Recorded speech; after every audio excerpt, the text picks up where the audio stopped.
Hey everybody, this is Mike with Free Roaming Hiker, and today I'm talking to you about the Picacho Peak hike up to the summit. The hike to the summit of Picacho Peak to this day remains one of my all-time favorite hikes. Though it's only about a mile and a half up, it provides a great sense of adventure as it climbs a strenuous trail up to its summit. Picacho Peak itself is a solitary peak shooting out of the desert floor, which in turn provides endless panoramic desert views from the top. The hike itself is located in Picacho Peak State Park, roughly halfway between Tucson and Phoenix in southern Arizona.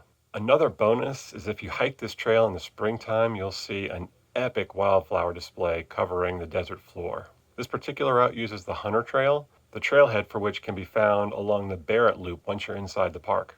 From the trailhead, the trail will gradually begin ascending up towards some steep cliffs that create the base of the peak. As you near the cliffs, you'll actually notice a surprising amount of geology for such a relatively small mountain. There's sandstone, limestone, and even gneiss making up that base. And once you reach the base, you'll find a large switchback which kind of begins the initial climb. With some great desert views unfolding below, you'll soon reach the saddle of the mountain, where an equally impressive view to the west unfolds, which is just endless desert wilderness. Though you just completed a relatively big climb, you're now going to descend steeply down the west side with the help of a steel cable along the trail.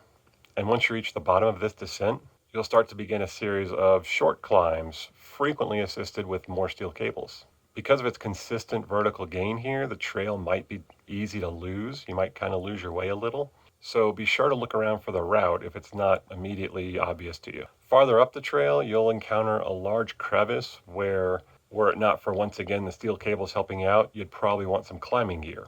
But fortunately, with the help of steel cables, the route is not only safe to climb, but also adds a pretty good sense of adventure to the trail. With the trail climbing higher and higher, you'll get more and more exposed, but at the same time, it provides for more and more stunning views.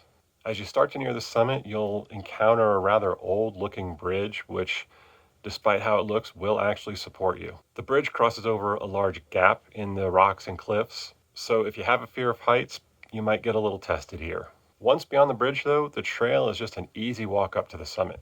And at the top of the summit, you've got unparalleled panoramic 360-degree views of the entire desert surrounding you. Below, you'll see I-10 running through the desert, as well as lots of distant mountains and sky islands rising in the distance. So enjoy the view and head back down when you're ready, and remember there's a little bit of a climb back up. If you like this video, please like and subscribe to discover more fun hikes that I'll post here. If you have any other questions or comments, please feel free to leave them in the comments down below. And a more detailed write-up of this post can be found in the description that links back to my website at freeroaminghiker.com. Thanks for watching and happy trails!